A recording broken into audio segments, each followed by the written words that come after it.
మాలమానాడు కార్యకర్తలు నాయకుల చేత మేము దాడులకు గురైనాం. సాధారణ మాదిగ కార్యకర్తల నుంచి మొదలుకుంటే నా వరకు వాళ్ళ చేతిలో దాడులకు గురైనాం. అవమానాలు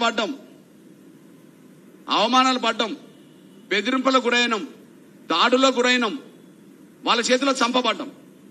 ఇప్పుడు న్యాయమే గెలిచింది, అంతిమంగా న్యాయమే గెలిచింది. ఇప్పుడు దాడులు చేసిన వాళ్ళు కదా క్షమాపణ చెప్పాల్సింది, హత్యలు చేసిన వాళ్ళు కదా క్షమాపణ చెప్పాల్సింది, బెదిరించిన వాళ్ళు కదా క్షమాపణ చెప్పాల్సింది.